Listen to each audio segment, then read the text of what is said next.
El Señor esté con vosotros. Lectura del Santo Evangelio según San Mateo.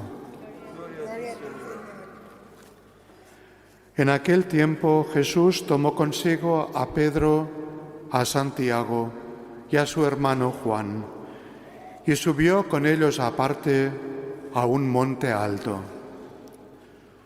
Se transfiguró delante de ellos y su rostro resplandecía como el sol, y sus vestidos se volvieron blancos como la luz. De repente se les aparecieron Moisés y Elías conversando con él. Pedro entonces tomó la palabra y dijo a Jesús: Señor, qué bueno es que estemos aquí. Si quieres, haré 3 tiendas, una para ti, otra para Moisés y otra para Elías. Todavía estaba hablando cuando una nube luminosa los cubrió con su sombra y una voz desde la nube decía: Este es mi Hijo, el amado, en quien me complazco. Escuchadlo. Al oírlo, los discípulos cayeron de bruces llenos de espanto. Jesús se acercó y tocándolos les dijo: Levantaos, no temáis. Al alzar los ojos no vieron a nadie más que a Jesús solo. Cuando bajaban del monte, Jesús les mandó: No contéis a nadie la visión hasta que el Hijo del Hombre resucite de entre los muertos. Palabra del Señor. Gloria a ti, Señor.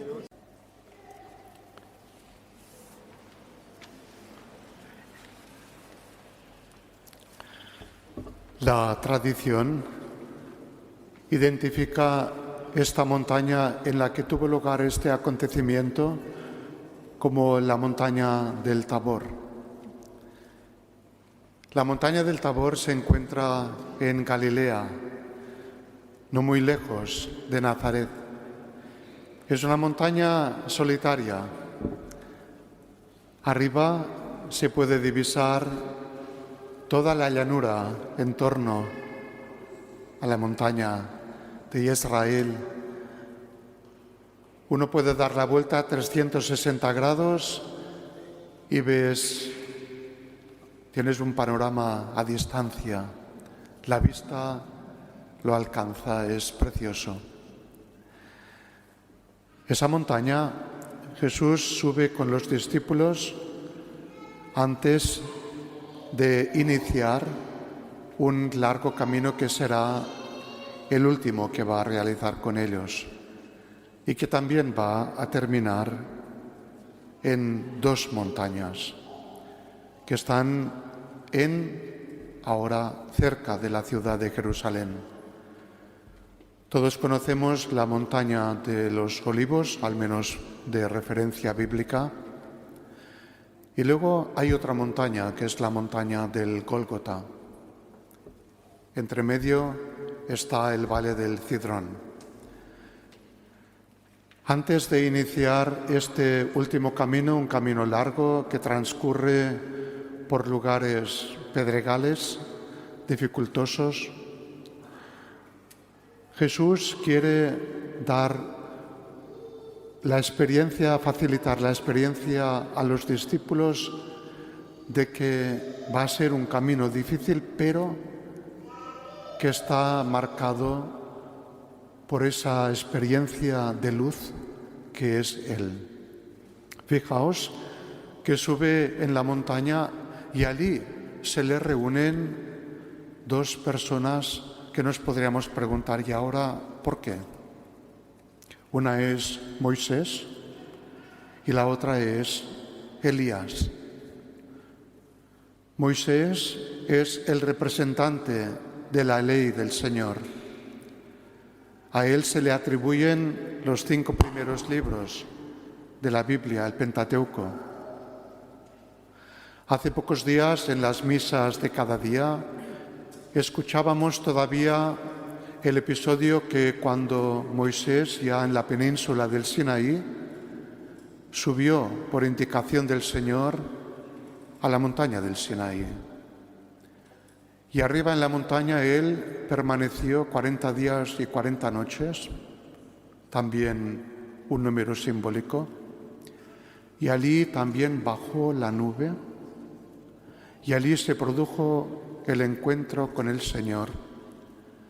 Y el Señor le dictó los 10 mandamientos que Moisés luego puso por escrito en esas tablas que él había preparado. De este encuentro relata el libro del Éxodo que Moisés, cuando bajó al pueblo, resplandecía. La cara le resplandecía de luz. Él había recibido esta luz que viene del encuentro con el Señor.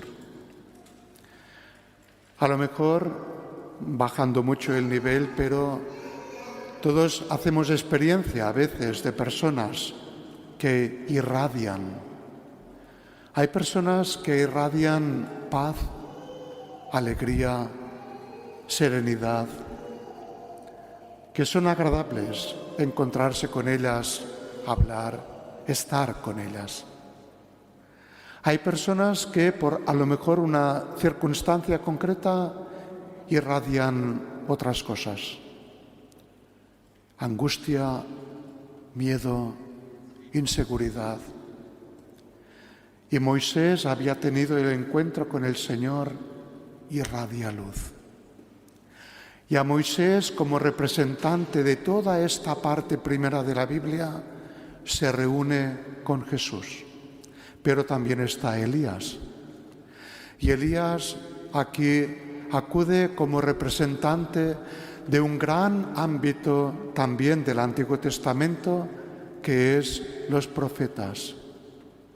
Elías, este profeta que con su vida había combatido para la fe en este único Dios, que había también hablado a Dios directamente de cara a cara, a quien Dios había corroborado su mensaje, a quien Dios ya le había manifestado.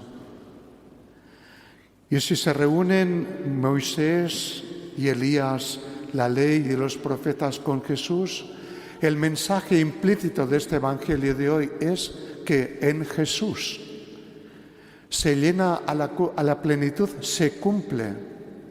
Él es la Krönung, la coronación, la plenitud de la ley y de los profetas. Todo el Antiguo Testamento confluye en Él. Y Él ya no es como Moisés, que Él había recibido la luz y la irradia como la luna irradia la luz del sol, sino que de Él, de Jesús, Él irradia esta luz. Su cara, sus vestidos son luz. Y esa luz la tiene porque Él es el Hijo de Dios. Él es Dios. Él es el Señor. Con el nombre del Antiguo Testamento, Él es Yahvé, el que nos manifiesta el Señor. Esa teología, sobre todo, se encuentra mucho más explícita en el Evangelio de San Juan, que nos acompaña precisamente en el tiempo de Cuaresma y de Pascua también. Jesús es la luz. Pero todavía no es la hora con el lenguaje de San Juan. Todavía faltan etapas, todavía falta un camino largo.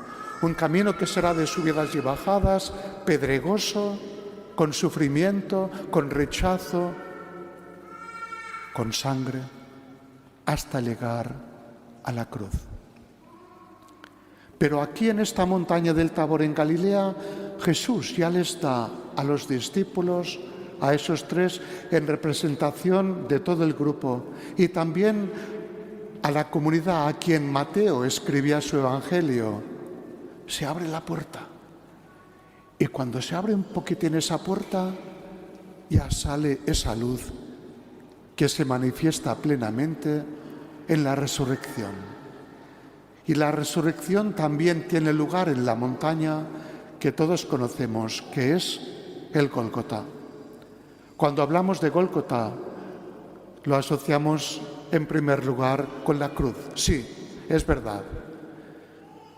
En este lugar, en el Gólgota, se construyó hace muchos años una basílica que en nuestra lengua conocemos más bien como el Santo Sepulcro, pero la tradición ortodoxa nos ayuda a verle la otra dimensión, que es la culminación.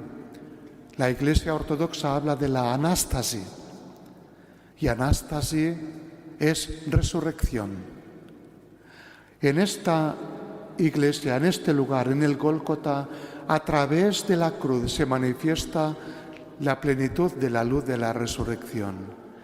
Y ya antes de terminar, antes de etapas que faltaban, ya Jesús les posibilita hacer esa experiencia de luz a los que le van a seguir por este camino que no va a ser fácil. Y esto no es solamente algo que atañe al pasado, sino que también a nosotros, que todavía estamos en camino, cada uno de nosotros, vosotros, yo mismo. Y nuestro caminar a veces nos confronta con tantas dificultades, con tantas experiencias de dolor, de cruz, a veces incluso que no sabemos si vale la pena o no seguir en este camino de cristianas y cristianos. Y hoy Jesús a nosotros también nos abre un poco la puertecita, como en cada Eucaristía. Escuchamos su palabra, celebramos juntos la fiesta de su resurrección, la fiesta de la luz, para que no nos dejemos desmotivar por los sufrimientos con los que estamos confrontados, con las dificultades de la vida y de ser cristianas y cristianos hoy en día. La fiesta de hoy es una fiesta que nos quiere animar a seguir por el camino, a ser fieles seguidores de Jesús.